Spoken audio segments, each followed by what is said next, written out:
So you're thinking about running, but not sure how to take the first step. My name is Brian Patterson, and I'm here to help. Welcome to Brian's ROMpod.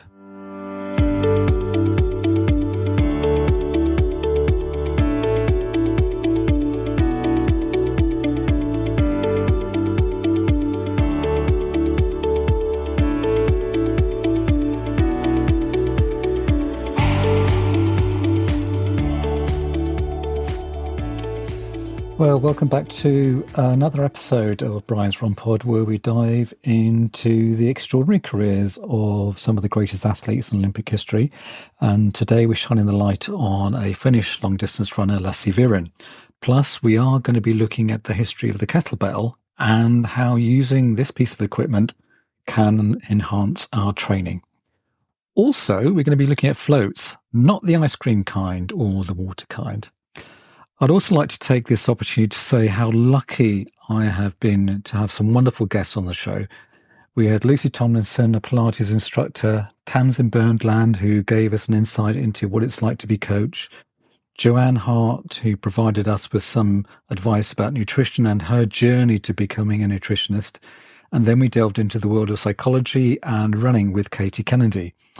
Not forgetting our excellent discussion with Aaron Nicholson, who specialises in running biomechanics and sports medicine. All of them have been wonderful and have taught me there are many facets to this sport. If you have not listened to them, then please do go back in our archive and have a listen. Well, Lasse Viren was born on the July 22nd, 1949 in Myriskilav, Finland. Apologies if I have completely butchered the name of the town. He started his running career in the United States, Brigham Young University, before returning to Finland in 1971.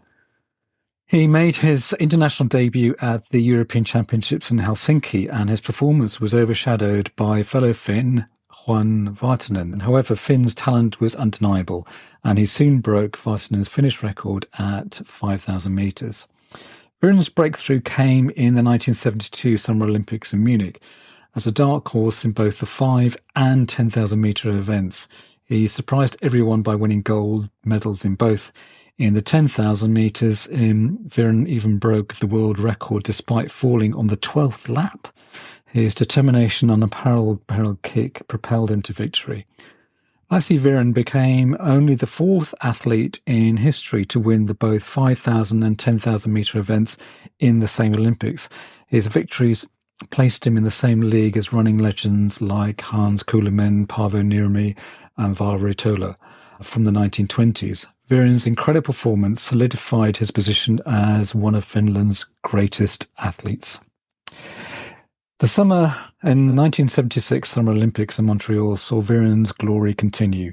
He once again won both the 5 and 10,000 metre events, becoming the first repeat winner in the 5,000 metres race in the Olympic history.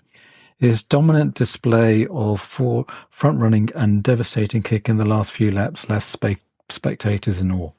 However, controversy followed Viren in the 1976 Olympics. After winning the 10,000 metres final, he waved his Onitsuka tiger shoes to the crowd during his victory lap. The International Olympic Committee accused him of malicious intent, but the Viren claimed he had a blister. Ultimately, he was allowed to compete in the 5,000 metres final after an appeal. Viren's excellence extended beyond the Olympics. He broke world records for both the 2-mile and 5,000 metre events outside of the Olympic Games. His meticulous running style, hugging the inner edge of the track bends, saved him valuable metres compared to his rivals. This technique, known as bend mathematics, played a significant role in his success. Lasse Viren retired from competitive running after the 1980 Summer Olympics. Although he didn't reach the podium in the 10,000 metres, he continued to push the leading pack until the last 300 metres. Viren's running career was marked by injuries and setbacks, but his determination and resilience never wavered. After his retirement, Viren ventured into politics and served as a member of Finland's parliament from 1999 to 2007, and again from 2010 to 2011. He became a well-known figure in Finland and received numerous accolades for his athletic and political achievements. Now, as promised, we will delve into the world of kettlebells.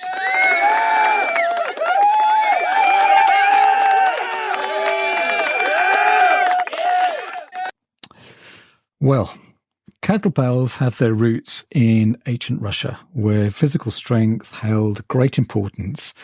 The first recorded mention of the word gura, again something another word I've completely butchered, meaning traditional Russian weight made of cast iron, dates back to a 1704 Russian dictionary. Originally used as a counterweight to measure goods in local markets, Russian farm workers discovered that these weights could be swung and pressed to showcase their strength. As the popularity of kettlebell training grew, contests began to emerge as a pastime in villages and towns during festivals, fairs, and circuses. It wasn't until the 1913 that an article in a popular Hercules fitness magazine in Russia brought the attention to kettlebells as a powerful tool for weight loss. In 1948, kettlebell lifting became the national sport of the Soviet Union, with champions from 15 Soviet republics competing in the all-Soviet Union competition of strongman. These athletes showcased their strength in the double kettlebell jerk and the single arm snatch. During the 1950s, Soviet Olympic weightlifters started using kettlebells to improve strength on the non-dominant side. Additionally, kettlebell competitions were held, although without rules, standards, or time limits. The winner was determined by the athlete who lifted the most repetitions regardless of time or technique. By the 1960s, the kettlebell lifting had made its way into schools and universities. In the 1970s, the sport became part of the United All-State Sport Association of the USSR. A commission was created to develop unified rules, classifications, and a competition calendar. Athletes from 20 regions of the USSR participated in the kettlebell lifting.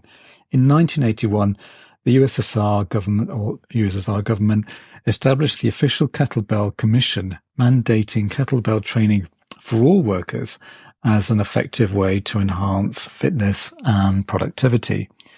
4 years later, in 1985, the sport of kettlebell lifting earned formal recognition with the creation of a committee.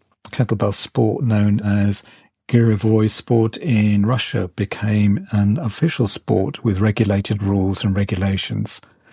The first USSR National Kettlebell Championship took place in Leipzig, Russia, marking a significant milestone in 1985. In 1988, a new competition event, the long cycle, was introduced at the first Cup of Girevoy sport. Another important development came in 1989 with the introduction of the 10-minute time limit, a rule that still remains in place to this day. The year 1993 saw the first ever World Championship for the kettlebell sport, and in 1999 women competed for the first time. By 2001, women were participating in the snatch competition during the Russian national competition.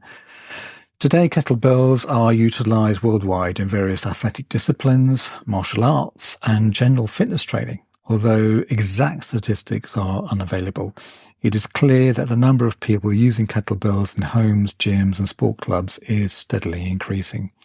Several organizations promote, organize, and host kettlebell sport competitions across the United States and internationally.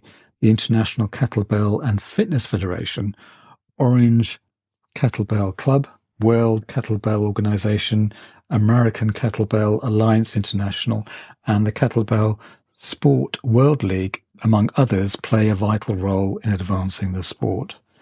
Kettlebell sport follows weight classes based on the international metric system, 1 kilogram equaling 2.2 pounds. Athletes within the same weight division compete against each other using the same weight kettlebell. Training for the kettlebell sport can be categorized into three main styles: competition, repeats, and intervals. Competition style training focuses on completing as many repetitions as possible within a 10-minute set, adapting the speed to reach the desired goal. Repeats involve multiple sets of 3 to 5 minutes each, with a higher pace than competition goal. Intervals are characterized by the fast-paced sets of short duration, with a 1-to-1 work-to-rest ratio.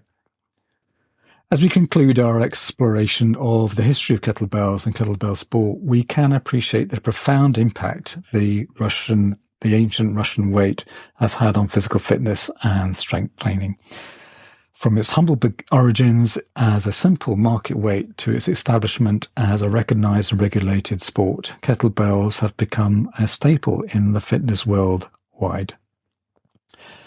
Well, now let's go on to see how the kettlebells can be a very useful tool for our training. So whether you're a seasoned runner or just starting out, incorporating the kettlebell exercises into your routine can have a significant impact on your strength, power, and overall running performance. So let's dive right in. First of all, let's talk about why kettlebells are so beneficial for runners. Certified personal trainer Linda Lippin emphasizes that kettlebells provide an excellent leg workout that also engages your core muscles, strengthening your quads, hamstrings, and glutes, and can not only improve your performance but also protect you from injuries. According to Paul Kostas, a certified personal trainer and director of personal training, cycling strength-focused resistance training into your routine helps strengthen your muscles, tendons, and ligaments surrounding the joints that take a beating from running.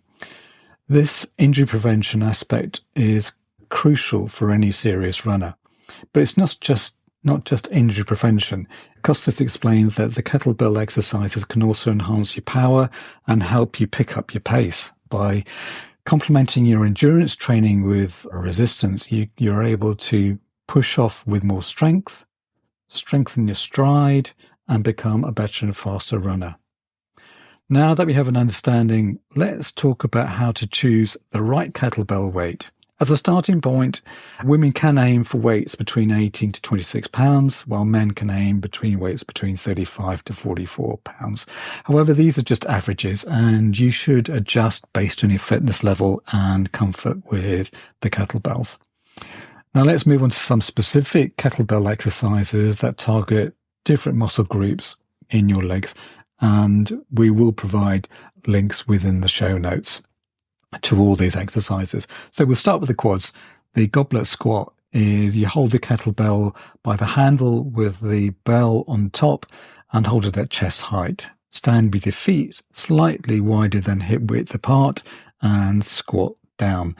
Keeping your spine straight and chest lifted, push through your feet to stand back up and then obviously repeat. Forward lunge, hold the kettlebell at chest height and take a big step forward with your right foot. Lower down into your left knee as is almost touching the floor with your right knee is bent at 90-degree angle.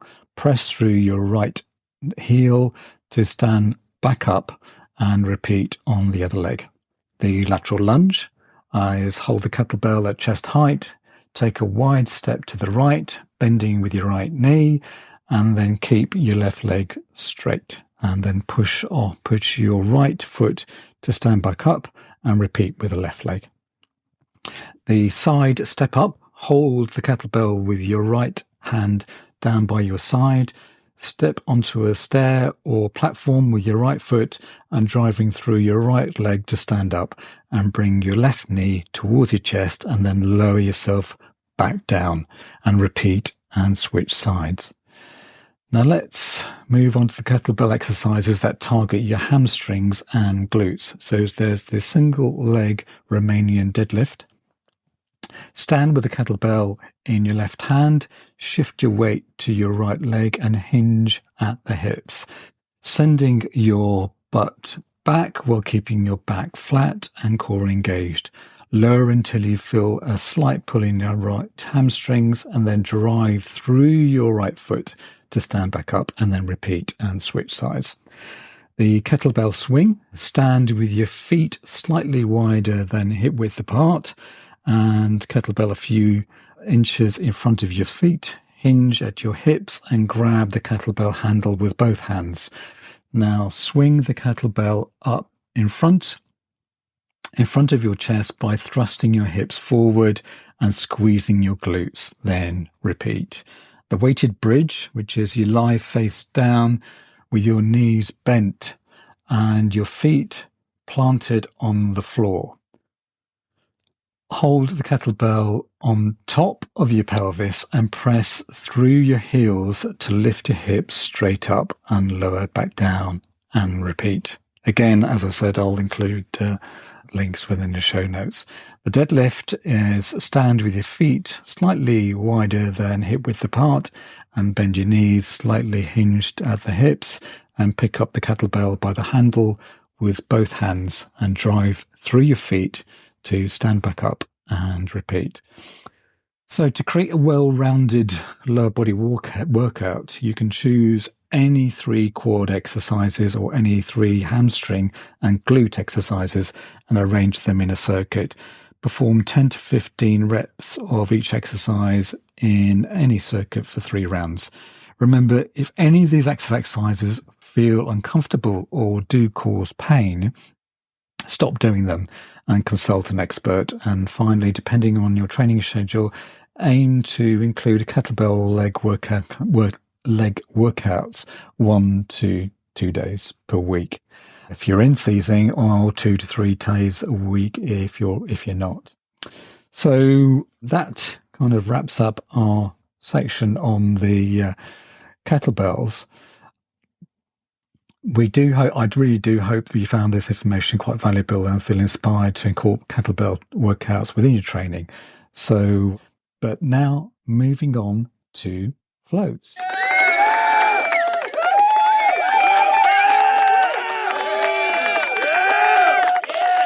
Thank you very much.